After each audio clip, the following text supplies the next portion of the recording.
Aqui é Felipe Lynch, seja muito bem-vindo a mais um vídeo. Já vou pedindo para que você se inscreva em meu mais novo canal. Para isso, saiba que é muito rápido e fácil. Basta você clicar agora nesse card que está aparecendo aqui, ó, no topo da sua tela, que você será levado diretamente a ele. Chegando por lá, aperte o botão inscrever-se e ative o sininho, pois somente assim você será notificado de todos os vídeos que a gente postar por lá. E olha, saiba que no meu canal no YouTube você receberá conteúdos diários e exclusivos. Te vejo lá. Luiz Inácio Lula da Silva, o famoso Larap 171, resolveu participar de uma entrevista ao vivo no podcast chamado Podpah. E durante esta entrevista ele resolveu fazer um questionamento a todos que lhe assistiam, perguntando: me digam o que é que eu roubei. Vamos ver o trecho a seguir e entender melhor o que esse sujeito falou. Eu jamais imaginei na minha vida que eu ia sofrer o que eu sofri de ataque de corrupção. Com essa gente, com esses bandidos sabendo que eu não tinha feito. Então, eu poderia ter saído do Brasil. Eu poderia ter ido para outro país, eu poderia ter ido para uma embaixada, mas eu tomei a decisão de que eu tinha que ir para Curitiba, eu tinha que ir para a Polícia Federal. Eu precisava provar que o Moro era mentiroso.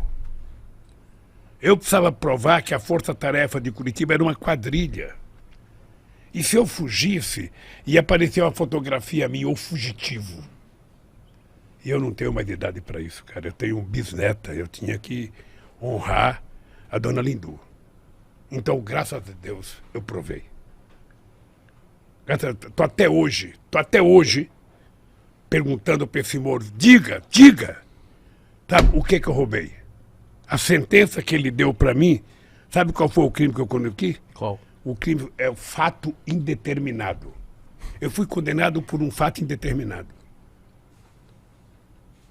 Que esse sem vergonha não teve coragem de dizer. Ele poderia ter dito. Sabe? Então, é muito duro.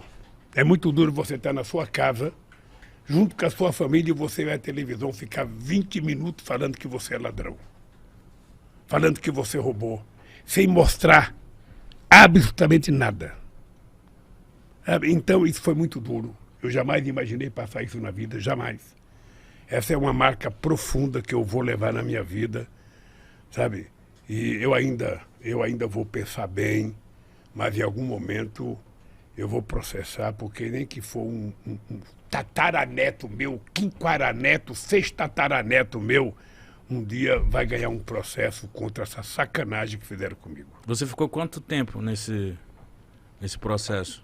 Eu fiquei preso 580 dias, mas o processo foi 4 anos de denúncia, sabe? E aí eu sou agradecido àquele pessoal que fez a vigília para mim em Curitiba, aquelas pessoas que ficaram lá, embaixo de chuva, embaixo de sol, sabe? Eles cantavam todo dia de manhã para mim, gritavam bom dia, presidente, boa tarde, presidente, boa noite, presidente, durante 580 dias.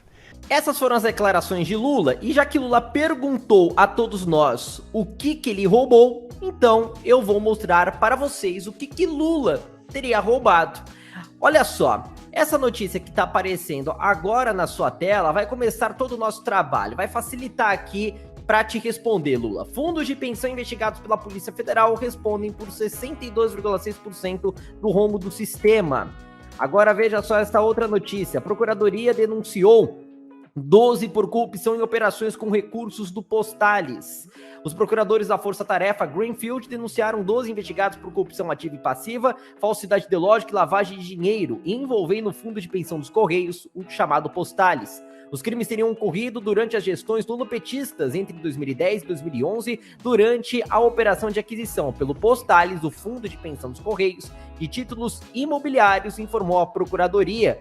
As investigações apontaram na época que durante a negociação da compra dos títulos houve pagamento de propina de no mínimo 2.729 milhões de reais a Alexet Pretekeski, ex-presidente do fundo Ricardo Oliveira, ex-diretor financeiro Adilson Florencio da Costa, ex-diretor executivo Nelson Luiz de Oliveira, então diretor dos Correios. Valor atualizado ultrapassa os 4 milhões de reais de propina.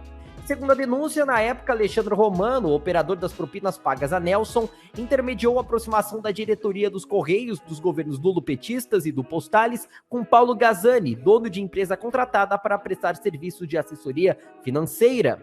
A procuradoria que denunciou sustenta que o tal empresário, na época, aceitou pagar vantagem devida aos funcionários públicos do Postales e dos Correios para conseguir aprovação de compra de debêntures da empresa JHSF e do Fundo Verax, gerido pelo Banco Cruzeiro do Sul. Agora, olha só essa outra notícia, Lula. Vou mostrar para você o que o senhor teria roubado. BNDES gastou 1,2 trilhão de reais com empresas amigas como JBS e BR Foods, a Brasil Foods. A Oi vai ser uma grande telenacional, disse Lula em 2010 ao se referir à campeã nacional do setor de telecomunicação. O anúncio na época fazia parte de uma estratégia do governo escolher determinadas companhias para se tornarem gigantes em seus setores e competir no mercado internacional. Estão vendo só? Lula não era um vidente ao afirmar que a Oi se tornaria uma gigante da comunicação. Que, na verdade, existiriam grandes interesses, incluindo questões por trás. A estratégia seria colocada em prática pelos suntuosos empréstimos que o BNDES faria à Oi. O sonho era de Lula, mas o mentor da ideia era Luciano Coutinho, presidente do BNDES, entre 2007 e 2016. Coutinho fez o seu doutorado em economia na Universidade Cornell, nos Estados Unidos, e a inspiração, portanto, tinha uma origem. Empresas com relações com o governo têm acesso a esse mercado de juros subsidiados próximos aos 7,5%, enquanto que empresas comuns têm que buscar o crédito do mercado privado com juros muito maiores. E assim o fez. O banco BNDES virou um símbolo do modelo econômico dos governos Lula e Dilma, orientado pela expansão dos gastos e aumentando a intervenção do Estado na economia. Escolheram no setor de óleo, gás e energia a EBX Eike Batista, um conglomerado composto por várias outras empresas. Agora veja só essa outra notícia. As provas contra Lula, 3 mil evidências, 13 casos e 80 milhões de reais em propinas. Pois é. Se já não bastasse isso, temos essa outra notícia. Lula comandava a corrupção na Petrobras, diz Duque. Bom, agora essa outra notícia. Denúncia do CIT imputa a Lula 10 crimes de corrupção e 44 de lavagem de dinheiro. Mas não, segundo Lula, ele não roubou absolutamente nada. É tudo uma invenção. Bom, agora eu quero mostrar para vocês tudo que está justificando os ataques de Lula a Bolsonaro. Tudo que está justificando ultimamente as manifestações dos petistas contra o presidente Jair Bolsonaro. Eu quero te mostrar o que tanto causa indignação de verdade, eles não admitem, mas o que de verdade causa indignação em boa parte da imprensa, da imprensa brasileira. São notícias como essa aqui. Petrobras, durante o governo de Jair Bolsonaro, tem lucro líquido de 31 bilhões de reais no terceiro trimestre. A Petrobras anunciou os resultados financeiros do terceiro trimestre de 2021 com lucro líquido de 31 bilhões de reais. 27% menor do que o do segundo trimestre do ano, mas que diminuiu a dívida bruta da empresa para 59 bilhões de dólares. Ou seja, é isso que irrita. Estatais dando lucro, não sendo mais motivos de manchetes envolvendo essas empresas em corrupção, e além do lucro recorde de bilhões e bilhões de reais, temos ainda diminuição de dívida dessas empresas, porque acabou a corrupção, não tem mais desvio. Olha essa outra notícia. Olha só outro motivo que tanto irrita Lula, que tanto faz Lula querer tirar Bolsonaro da cadeira. Petrobras reverte prejuízo e tem lucro de 31 bilhões de reais no terceiro trimestre. Essa outra notícia agora. Mais lucro. Petrobras agora registra lucros de 42,8 bilhões de reais no segundo trimestre. Notícia de 4 de agosto de 2021, de meses atrás. Esse vídeo é de novembro. Aliás, esse vídeo agora é de dezembro de 2021. Há poucos meses atrás estava essa notícia. Mais de 40 bilhões de lucro. Outra notícia, 30 bilhões de lucro. Diminuição da dívida da empresa. Lucro dos Correios cresce e projeto de privatização adiado para 2022. Olha só que maravilha. Na fila das privatizações do governo Bolsonaro, os Correios já teve neste ano de 2021 um lucro líquido de 1,9 bilhão de reais até setembro deste ano, conforme números ainda não divulgados oficialmente obtidos pelo jornal Valor Econômico. Agora veja só esta outra notícia.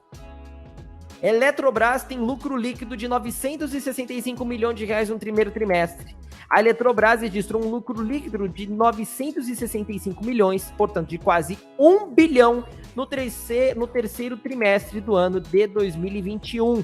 O resultado divulgado pela estatal é inferior ao do segundo trimestre, que foi de quase 2,5 bilhões de reais. Então nós temos lucro do segundo trimestre de 2,5 bilhões, do terceiro trimestre 965 milhões, quase 1 bilhão de reais na Eletrobras. Aí nós temos redução da dívida da Petrobras, ocasionada pelo fim da corrupção dentro dessa mesma estatal. Nós temos os Correios falando em diminuição dos debates sobre a privatização, porque os Correios agora dá lucro de bilhões de reais.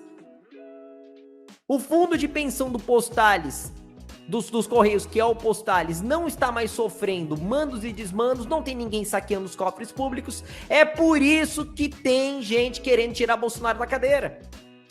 É por isso que tá tendo ato, e graças a Deus, um verdadeiro fiasco, conforme vocês já viram aí pelas redes sociais, várias manifestações contra Bolsonaro, todas um fracasso, verdadeiro fiasco, porque não é o povo que tá na rua, porque o povo sabe da verdade, Lula. Não adianta o senhor ir em podcast na frente de pessoas que não têm qualquer conhecimento para te rebater, dizer: olha, eu sou inocente, eu não sei o que eu fiz, eu sou um perseguido político, e para a Europa mentir. Contra fatos não há argumentos. O senhor pode falar o que quiser, Lula. Você pode falar tudo aquilo que vier na sua cabeça, mas você não vai passar de um bandido, de um condenado, em primeira e segunda instância, por crime de corrupção passiva e lavagem de dinheiro. José Dirceu que o diga, José Genuíno que o diga, Vacari Neto que o diga, os apelidos na lista da Odebrecht que o diga, os empréstimos vultuosos realizados via BNDES para países ideologicamente aliados, como Venezuela, Cuba, ditaduras no continente africano, foram realizados, claro, para beneficiar empreiteiras, as quais eram responsáveis por ganharem as licitações, né? Olha só que maravilha. Em troca disso, as empreiteiras financiavam as campanhas político-partidárias do Lula. Mas não, pro Lula tá tudo bem, tudo bom, ele é inocente. O senhor não foi declarado inocente no seu processo, Lula. Fale a verdade.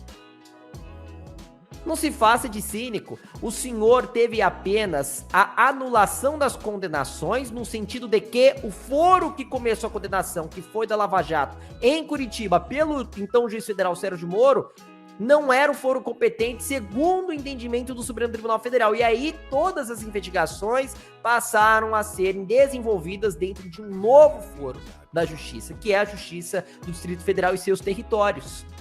Só isso, não tem nenhuma sentença falando que o senhor é inocente, não existe. Não existe. Então, existe uma diferença brutal aqui, Lula, entre você dizer uma coisa e a realidade. A realidade é outra. Olha, pessoal, se você gostou desse vídeo, já sabe, pode ir curtindo, compartilhando esse conteúdo. Meu nome é Felipe Lintes, falo daqui do estado de São Paulo, te vejo na próxima mentira desse sujeito. Tchau, tchau.